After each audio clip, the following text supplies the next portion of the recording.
আসসালামু আলাইকুম, সবাই কেমন আছেন? অবশ্যই ভালো আছেন। আমরা আল্লাহর রহমতে ভালো আছি। তো আজকে হইতেছে আমি তেলাপিয়া মাছ রান্না করব। এটার জন্য হইতেছে আগে মাছগুলো সুন্দরভাবে ধুয়ে নিব। তো আবার অনেকেই ভাববেন যে ২ পিস মাছ রান্না করতেছি কিপটার মতো। আসলে কিপটামি করেই রান্না করতেছি। মাছটা আমার জন্য রান্না করতেছি না। মাছটা হচ্ছে আমার খুব প্রিয় মানুষের জন্য আমি রান্না করতেছি। কারণ আমি মাছ খাই না, আর সিজদামণিও হইতেছে এই মাছটা খাবে না। তার জন্য হইতেছে যেহেতু সে একা খাবে, তার জন্য ২ পিসই রান্না করতেছি।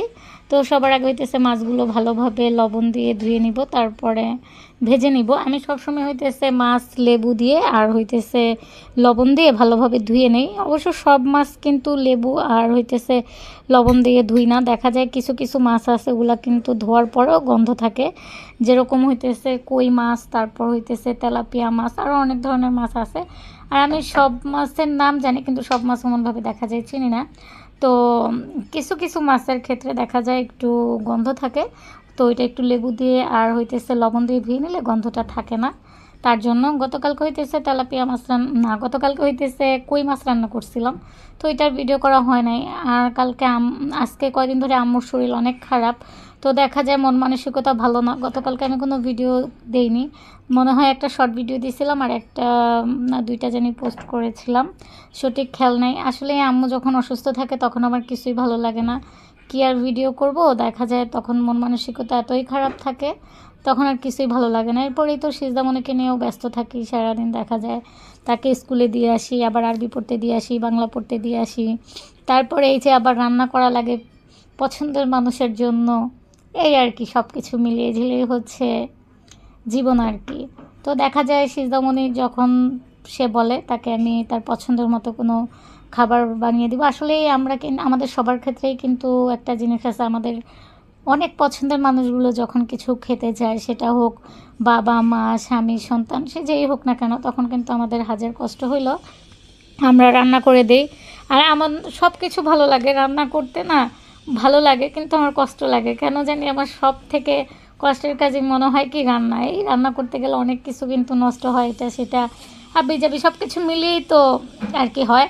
তো আসলে আমি রান্না করি না দেখে আমার ওরকম কষ্টটা বুঝি না। তবে যেদিন রান্না করি ওই দিন তো বুঝি যে আম্মু কত কষ্ট করে রান্না করে। আসলে আমারে কিন্তু রান্না করা হতো, কিন্তু আমার রান্না তেমন কেউ খেতে পারে না, কারণ আমার রান্না একদমই ভালো না, আমার রান্না একদমই বাজে। তো সিজদামণি তো আমার মেয়ে, সে হইতেছে আমার রান্না যতই পচা হোক না কেন, সিজদামণি কিন্তু বলে যে ভালো হয়েছে। আর একজন সাপোর্ট করে, আর দুইজন, সেটা হচ্ছে আমার ছোট ভাই আর হচ্ছে ছোট ভাইয়ের বউ। তারা দুইজনও হাজার পচা হইলেও বলবে, ছোট ভাইয়ের বউ তারও বেশি, মানে যতইটাই বাজে হোক না কেন কখনো বলবে না যে রান্না পচা হয়েছে। সবসময় রান্না পচা হইলেও বলে যে না আপু রান্না অনেক ভালো হয়েছে।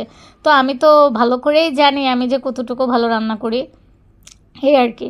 তো এখন আগে মাছগুলো আমি ভালোভাবে ভেজে নিতেছি। আর আমি তো ওখানে দেখালামই একটু টমেটো, তারপর হইতেছে একটা আলু, মানে বেশি সবজিও খাবে না, দেখা যায় বেশি সবজিও খায় না। ওই দুইটা মাছ দেখা যায় একটু পেঁয়াজ দিয়ে রান্না করে রাখলেই হয়।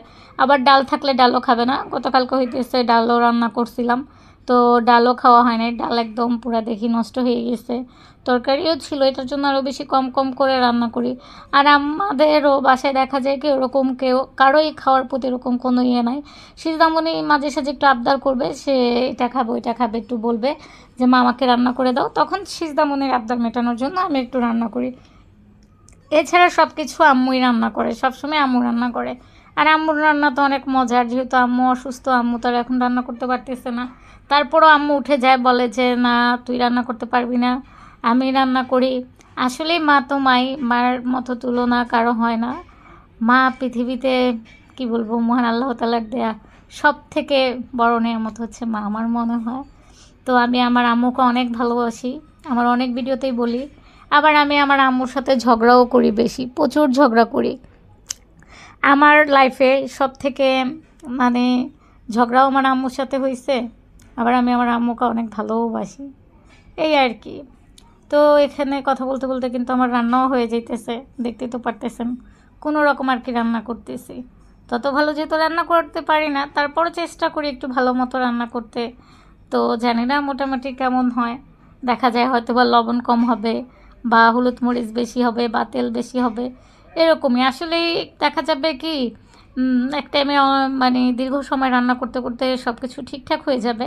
রান্না করতে পারি খুব কম আন্দাজে, যেরকম যেখানে এখন আমি কম তরকারি রান্না করতেছি না, 2 পিস 3 পিস বা 4 পিস এতটুকু, কিন্তু এর বেশি হলে না আমি আন্দাজ একদমই বুঝি না। এখানে কিন্তু খুব কম পরিমাণ তরকারি, আমি জানি না দেখে আসলে বোঝা যাচ্ছে কিনা। অবশ্যই আমি তো দেখে বুঝতেই আছি যে কতটুকু কম, আর সবাই তো অবশ্যই বুঝতে পারবেন। আর আমার যেসব আপুদের ভিডিও আমি দেখি ইউটিউবে বা ফেসবুকে, আপুরা খুব সুন্দর সুন্দর রান্নাবাড়া করে, দেখে অনেক ভালো লাগে। মনে হয় কি আমিও এভাবে রান্না করি, রান্না করে খাই। আসলে আমার তো আর যোগ্যতা নাই ওরকমভাবে রান্না করার, তার জন্য আমি দেখে যাই আর মাঝে সাঝে হইতেছে নিজে একটু চেষ্টা করি রান্না করার জন্য।